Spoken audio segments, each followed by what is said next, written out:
I love camping. It's the one time of the year where I can truly disconnect from technology and reconnect with nature.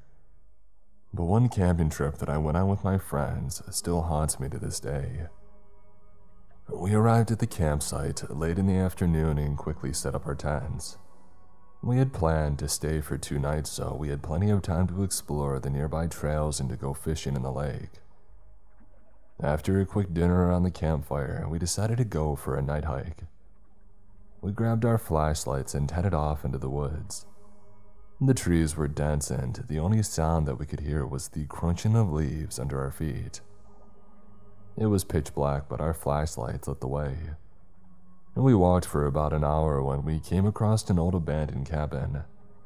It was in terrible shape with broken windows and a caved-in roof. My friends wanted to explore it, but I was hesitant.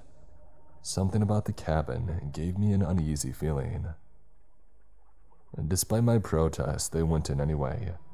I stood outside, shining my flashlight in but not daring to step foot inside. They were only gone for a few minutes, but it felt like an eternity. When they finally came out, they said that they had found nothing interesting, and we continued on our hike. But I couldn't shake the feeling that something was off. As we walked, we began to hear strange noises in the distance. It sounded like twigs snapping and leaves rustling. We all froze, trying to pinpoint the source of the noise. That's when we heard a low growling sound. It was like nothing that I had heard before. Definitely not human, maybe an animal. We all started to run back to our campsite, but we quickly realized that we were being followed. The growling grew louder and louder and closer with every step that we took. Finally, we made it back to our tents, and being too far away from our vehicles, we decided to hunker down, start a fire, and zip ourselves in our tent for the night. We all tried to calm down, telling each other that it was probably just a wild animal and that we were safe where we were. But then we heard the sound of footsteps close by. They were slow and deliberate. It was like somebody was pacing back and forth. I whispered to my friends to stay quiet. In all reality, it probably didn't make much of a difference, but at the time it felt like a good idea. The footsteps stopped. We sat there in silence, too scared to even breathe. But then there was a scratching at our tent, slow and deliberate, like somebody trying to claw its way inside. That was it for us. We freaked out and started screaming and ran out of our tents and into the darkness of the night. I honestly think that our sudden outburst had scared off the intruder as it took off into the forest. Ourselves stumbled through the woods until we made it to a ranger station. We were all shaking and crying, trying to explain what had happened. The ranger listened to our story, but I could tell that he didn't believe us. He eventually took us back to our campsite, but we all decided to pack up and leave that night. None of us slept a wink. So, this is my second time writing in this sub. I'm a female in my early 20s, and I filed a police report and have already told the story to those close to me. But I feel like venting about my piece of crap ex-housemate to you guys, and that it would make me feel a little bit better. Kareem is somewhat close to his name, so I'll use that. Now, I'm not very good at reading people, unlike my landlord. When I first met Kareem, he seemed polite enough. He was super tidy, filled the house with amazing smelling cooking, and best of all, he stayed out of my way. I'm kind of a loner and stayed holed up in my room with the company of my gerbils to quietly study and play Minecraft. We didn't cross paths often when the school year had started in September. He was the replacement for my housemate. It's a 3-bedroom apartment, and I had been living with another girl, Nellie, for a year already. She was pretty absent from the house, and as she was almost always at her boyfriend's place, and the third housemate had moved out. Early on, he was honest of his past that I should have taken as a warning, but took him as being earnest. I had asked him during the mini-interviewing process that Nellie and I were holding for potential tenants if he was 420 friendly, He was, but as it turned out, he was a little too friendly. A couple years ago, he had been arrested for illegal possession of weed and sent back to his home country of Turkey for a year before being allowed back into Canada to continue his studies. Now, I didn't know how this kind of stuff works, to be honest, but that's what he told us. I try not to be a judgmental person, since he made it seem like it was a thing of the past. I learned this was not the case. One of the first things I noticed in September was that he smoked almost constantly. Not to the point of missing classes, but the whole house would stink up multiple times a week in the evening. Normally, I wouldn't mind a little smoke, but any stoner will tell you that each strain is different, and for whatever reason, his weed had caused really severe panic attacks for me. Around late October, I got sick of his stuff and told him to figure out how to contain it to his room, and he said that his joints are hard to contain, and that he really needed a bong. So I let him borrow mine. About 2 weeks later, in November, Kareem said that he had broken the downstem, but that he would replace it. Within a few days, he did replace it, but it was the wrong size. Maybe it was a bit picky of me, but I told him to buy the right size, and he refused, said that it was too expensive. I mean, I don't know, it's my property and he broke it. He should fix it appropriately, right?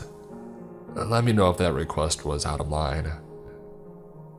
What I know was not out of line, however, was what I did after what happened in mid-February. Around January, my landlord said we should start looking for new housemates, which was reasonable enough. Not to Kareem, though. My landlord had always been slower responding to messages due to the nature of her job, but he absolutely hated her guts for it.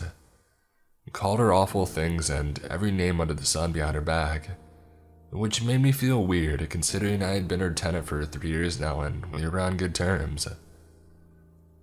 Before I move on to the next part, I would like to quickly add that at one point during the housemate hunting process, he asked me if I would be willing to move out so that his friends could move in, and that it would be super amazing if I did.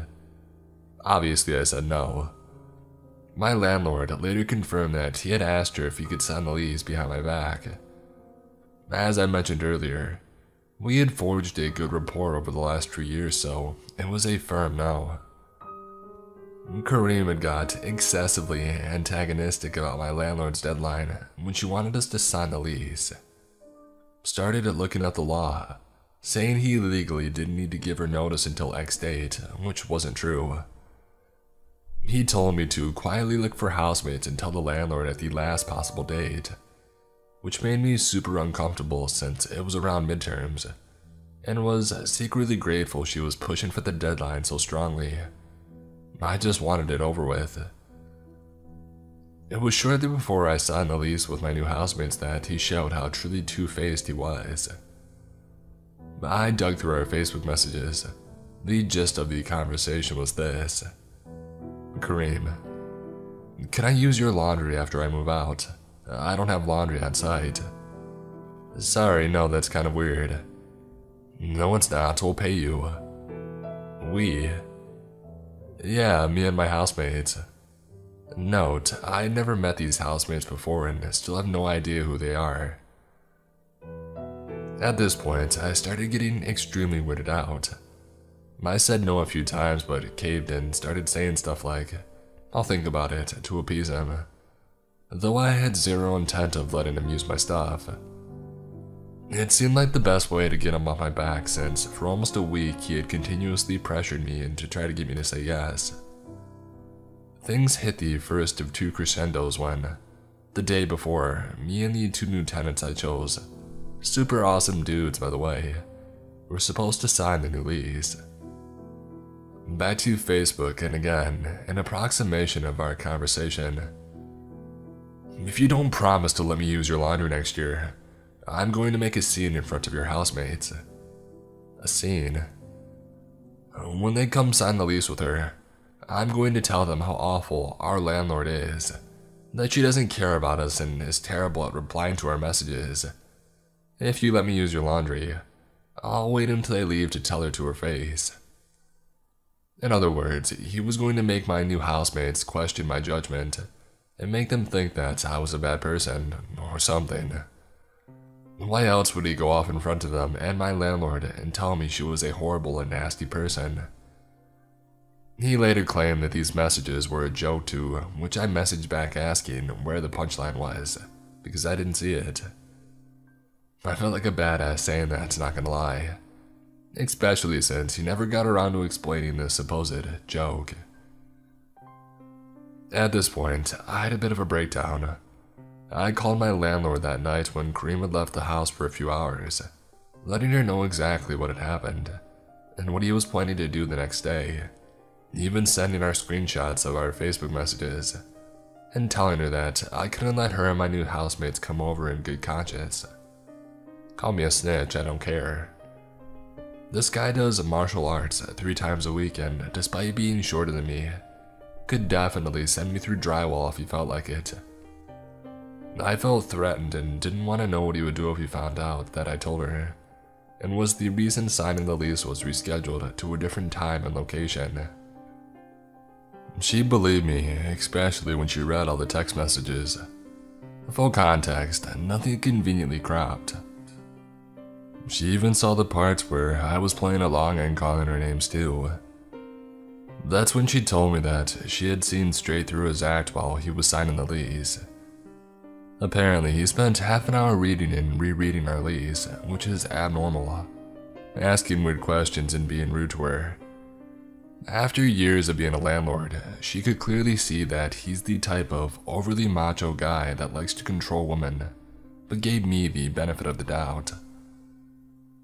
I'm inclined to agree, especially looking in hindsight at how he's treated the women, me, the landlord, and Nellie, versus men, Nellie's boyfriend and my male friends, in our lives. So, I signed the lease with my new housemates the next day at a coffee shop, telling Kareem that it was out of the blue that we were signing elsewhere, and that I had no idea why we had changed plans, and I thought that I had gotten away with telling on him.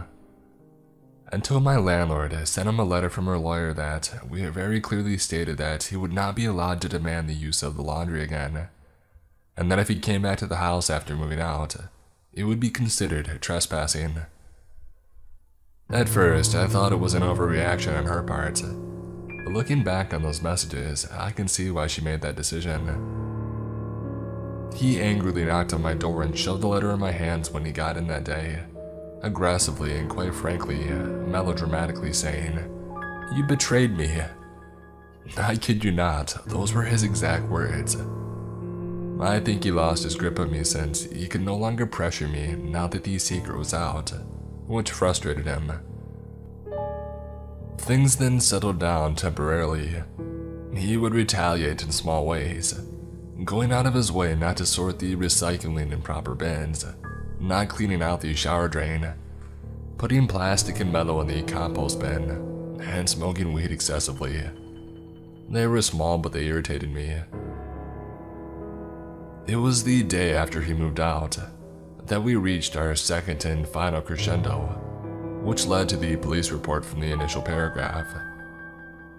After months of stuffing a shirt under the crack of my door to keep the weed stink out, and generally being freaked out to the point of carrying a small kitchen knife in my pocket whenever I left my room after the laundry incident, you can bet your butt I was counting down those last days gleefully. He said that he left a few things behind from the kitchen. He came along with a friend and we sorted out whose Tupperware was whose. On his way out, he spotted my mop and bucket. He claimed that it was his and that he wanted it back. I had had this mop and bucket for 2 years. Why the heck was he claiming that it was his? I said no and he started roaming around the house, saying that he wanted his mop and bucket, and that if this was mine, his must be elsewhere, which made me uncomfortable as hell. I diffused the situation by saying I wanted to use it, and I would give it back later. I was planning on keeping it. I am under zero obligation to let him back in. Remember the letter that said him coming back in the house after he moves out is trespassing. and he instantly snapped out of it. Later that day, he even said that I could keep it. Why he changed his mind is beyond me. The next day, Kareem said he had left 2 more items behind. I was irritated at this point. I just wanted to be left alone. I said I would leave it outside. I admit I definitely shouldn't have done what I did next. I was annoyed and I cringe when I read my own messages, but his reaction was completely out of proportion. Kareem said, "Yeah, I'll stop by in a few hours. I just got out of the shower. I'm busy, can't you come by now?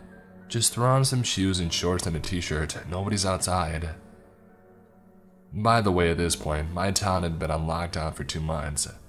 Since it's a university town and I live in an area almost exclusively populated by students, nearly everyone was gone and it had been a ghost town for weeks.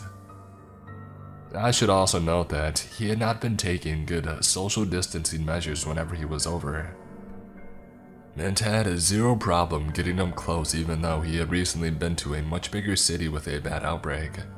Just thought that I would point that out. "Fine, then give me my mop and bucket. You said that I could have it. Give it back." "No." I put the 2 items, a tray and a mug, on the porch. A few minutes later, I heard a polite knock. I knew it was him and I ignored it. A few seconds later, a ring on the doorbell. Another ring, a louder knock. He kept ringing the doorbell over and over. Exasperated, I opened it and he stood there smiling. "Give me my mop and bucket." "No." I quickly shut the door. Truth be told, I was worried he would try to stick his foot in the door and try to stop me from closing it, but he didn't move. He started knocking again, and ringing the doorbell repeatedly. At first, it was with some time in between, a few seconds, but it grew in frequency and volume. It went from firm knocking to louder, angry knocking. It felt like I was running a marathon, my heart was beating so fast. Since he started up straight up pounding on the door so hard that I could see it move, literally screaming, "Give me my stuff," over and over at the top of his lungs. After about 2 or 3 minutes of him being aggressive in doing this, I can assure you it felt like hours. He stopped and I heard this weird metallic scraping sound, like metal on concrete, accompanied by a grunt, followed by a loud metallic clang, and then silence. I waited for a while. I stealthily looked through the windows and didn't see him. I opened the door and to my surprise, saw that he had pulled my mailbox off the wall and thrown it onto the path leading to the sidewalk. I kicked myself for not filming the incident, but took my sweet time taking the perfect picture to show that he had made some kind of attempt to destroy the property. I mean, not much that I can do. It felt like the right thing to do, nonetheless, and I still have it. I ended up putting the mop and bucket outside and telling Kareem to come get it, and I just wanted to leave me alone. I even took out the battery of our door code since a part of me is paranoid it would try to guess it and break in. He came by and took it, and I watched him leave from the window. He hasn't contacted me since. I saw him on the street the other day and he gave me a warm smile as if we were friends, but I looked away and crossed to the other side to avoid him. I filed a police report of the incident the same day, as advised by my landlord. She told me during our phone call that he had a documented history of aggression, and I'm not shocked. I'm surprised she gave me the benefit of the doubt though, and let him sign the lease in the first place. I guess this was a learning experience for us all. When I asked her of her honest opinion of my new housemates, she said they were trustworthy. Plus, it turns out that the guys and I have a mutual buddy, so I'm not scared of them. I told them about the whole incident and they blocked him on Facebook. They were super supportive and I'm glad that I filed a report. They know who he is and they won't let him inside. The thing that freaks me out a little is that he moved down the street. I can see his new unit from my window. I can't really say let's not meet again, since we live so close and will inevitably cross paths down the street in the future. But I can confidently and without hesitation say, Kareem, get effed.